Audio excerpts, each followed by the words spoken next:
The GIs at Cam Ranh Bay call it the meat market. It's open 7 days a week from 9 in the morning till 11 at night. The girls for sale all live in a village behind that wall. The wall was built a few months ago to keep the GIs out of the village and to keep most of the villagers off the base.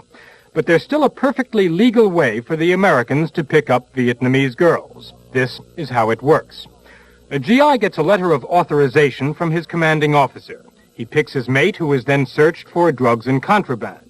The GI and the girl then surrender their ID cards to the MPs, and the girl is given a pass to wear on base until she returns to the village. On the average day, 300 girls are checked out in this way. On payday, it can go up to 500. Are you waiting for someone in particular? Yes.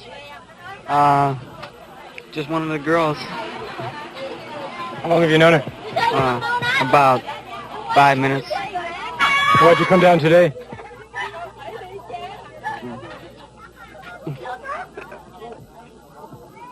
Something to do.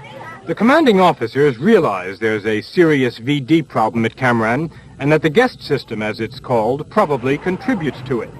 But they argue that no one has ever been able to prevent boys and girls from getting together, and that by doing things this way, they retain a certain measure of control.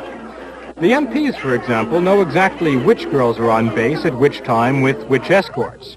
They also know approximately where they are because they're only allowed at the beach, the clubs, the mess halls, and the snack bar. The girls are strictly forbidden from entering the barracks, and they must be back at the checkpoint by curfew at 11 p.m. The command, of course, is sensitive to security. Many GIs are more sensitive to the kind of human relations the system imposes upon them and the way it degrades the girls, many of whom they consider not prostitutes, but friends. It's nice to have a female to talk to. You get tired of talking to a GI all the time. But you don't pay your girlfriend any money?